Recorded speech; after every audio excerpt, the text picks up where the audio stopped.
Mudando de assunto, o Brasil comemorou no último dia 20 de novembro o Dia da Consciência Negra, data que serve para a reflexão sobre a história e a luta da população negra. Ainda são observados diariamente inúmeros casos de preconceito envolvendo cor, raça e etnia em todo o nosso país, não é em só determinada localização, não. O racismo e a injúria racial são crimes que ferem a dignidade humana. E a gente vai falar sobre esse assunto agora, ao vivo, com a advogada Ana Clara Alves, ela que é presidente da Comissão de Promoção de Igualdade Racial da OAB Alagoas. Ana Clara, muito obrigada pela participação, seja muito bem-vinda. Para a gente começar a nossa conversa, vamos tentar diferenciar o que é o crime de injúria e o que é o crime de racismo. Perfeito. Bom dia a todos e a todas que estão nos assistindo. E para essa diferenciação, a gente precisa entender como que o crime, efetivamente ele foi feito, qual foi o modus operandi, como ele foi realmente feito, para haver essa diferenciação na lei. Quando a gente fala de racismo, a gente fala de um crime que atinge toda uma totalidade. Então, vamos exemplificar aqui. É o caso, por exemplo, de uma empresa que coloca em um processo seletivo que não contrata pessoas negras. Ele não atinge diretamente a uma pessoa negra, mas sim uma coletividade. Aí a gente tem um crime de racismo. Quando a gente fala de injúria racial, é o exemplo de uma discussão acalorada ali entre duas pessoas, uma pessoa profere algum tipo de discriminação, profere efetivamente palavras racistas direcionadas àquela pessoa da discussão. Uma pessoa só, no caso? Uma pessoa só, ou pode ser uma coletividade direcionada a uma pessoa. Então, temos essa diferenciação. O racismo, ele se configura na situação em que abrange, em que afeta toda a população negra, e a injúria racial, quando ela é dirigida efetivamente para uma pessoa ou para um grupo de pessoas que estejam ali naquela ocasião. E desde o ano passado, esses crimes se equipararam, né? Nós falamos até isso ano passado aqui, numa conversa que tivemos, e é importante que as pessoas saibam disso. Agora, o que significa essa equiparação? Queria que você nos explicasse. Sim. A equiparação quer dizer que as penas desses crimes, elas agora são iguais. Anteriormente a essa lei de 2023, a gente tinha uma pena de injúria racial diferente da de racismo. Então, anteriormente, a injúria racial era de 1 a 3 anos de reclusão. E aí, o que é que acontecia? Muitos casos que eram colocados como racismo, a gente via que a situação era racista, do crime de racismo, eles eram equiparados, eles eram colocados ali como injúria racial porque a pena era menor. Então, não havia efetivamente a punição como deveria existir. E aí, com essa lei de 2023, há essa equiparação. A injúria racial e o racismo, eles passam a ter pena de reclusão de 2 a 5 anos, e aí não há mais como haver essa manobra que existia antes, de colocar um crime que era de racismo como injúria racial, já que as penas eram diferentes e a injúria racial era menor. Às vezes se buscava exatamente a diminuição disso, Exatamente. Mudar o curso da acusação, Exatamente. Então, com essa equiparação, a gente tem aí o Poder Judiciário, o sistema judiciário, colocando injúria racial e racismo de forma equiparada e, obviamente, assegurando aí os direitos da população negra. E quais as punições de fato para quem comete esse tipo de crime, seja injúria ou seja racismo? Então, hoje a pena é de reclusão de 2 a 5 anos. Então, sendo considerado aí esses dois crimes de injúria racial ou racismo, a gente tem as penas iguais e aí, efetivamente, a penalidade é a reclusão. E se a pessoa responde esse processo, por quanto tempo, ela é recusa mesmo ou não há uma definição se ela vai ser recusa? É através do processo mesmo que se define? Isso, é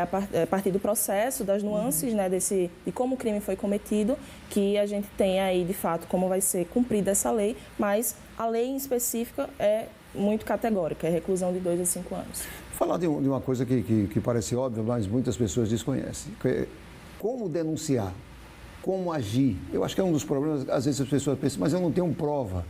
Como provar isso? Eu queria que você falasse sobre isso, sobre a denúncia e de que forma fazer essa denúncia. Sim, sem dúvidas. É extremamente importante entender que são crimes extremamente graves, que nossa história, o sistema, enfim, ele tenta, de certa forma, fazer com que pessoas negras não denunciem, que pessoas negras desacreditem do poder da justiça, para que efetivamente haja punição a essas situações.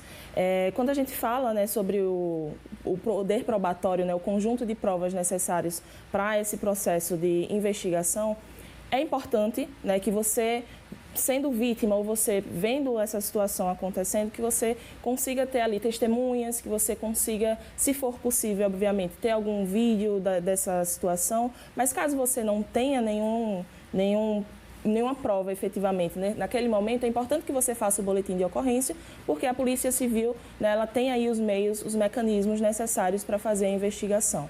Então é importante sempre denunciar, é o que nós da Comissão de Promoção de Igualdade Racial da OAB sempre falamos, né, em todos os espaços que temos, é que se você foi vítima de um crime de racismo, de injúria racial, denuncie, que hoje, né, o nosso Poder Judiciário, a nossa Polícia Civil tem total capacidade de investigar os casos e efetivamente pegar, né, condenar aí as pessoas que foram os autores desse crime. E falando sobre essa importância da denúncia, é um crime que não precisa ter sido cometido há pouco ou não precisa ter sido cometido ainda este ano. É um crime que você pode denunciar uma situação vivida há anos. Exatamente. E aí, com essa equiparação, né, tanto a injúria racial quanto o racismo já era, na verdade, ela se torna imprescritível, que é justamente isso, né, agora não precisa mais de um tempo definido, o crime aconteceu comigo há 10 anos atrás.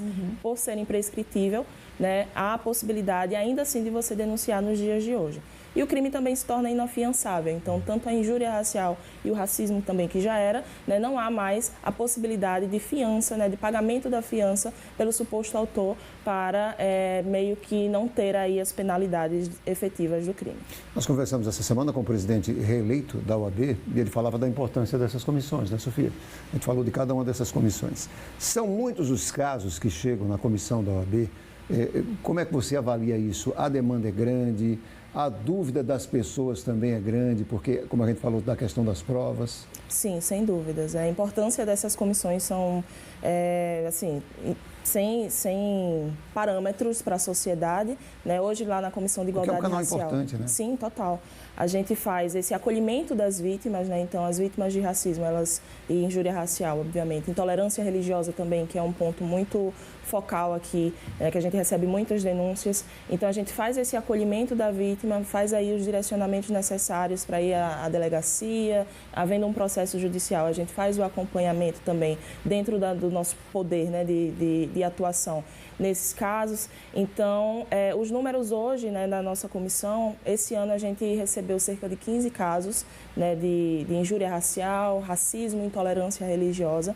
São números que a gente entende que são subnotificados, não quer dizer que efetivamente, né, só esses casos aconteceram no nosso estado. A gente entende, né, como conversamos anteriormente, que as vítimas ainda têm muito receio de denunciar ou acham que não vai ter nenhuma punição, né, efetiva para as pessoas que cometem esse crime.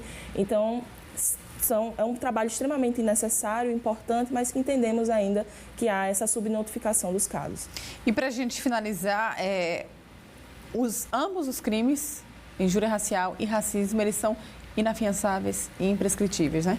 Isso, exatamente. Hoje, né, tanto a injúria racial e o racismo, com essa equiparação, tornam-se, né, imprescritíveis e inafiançáveis. Não há aí mais essa questão do tempo e também, né, da fiança. Por isso a importância da gente enfatizar para as pessoas elas terem essa consciência e não cometerem, né, Gilvan? Porque essa sensação de impunidade que faz com que diversas pessoas continuem cometendo, infelizmente. Ana, obrigada, viu, pelas informações, por trazer para a gente aqui esses esclarecimentos e, de certa forma, essa consciência para quem nos assiste e essa informação que é tão importante. Eu que agradeço pelo espaço. Muito obrigada, pessoal.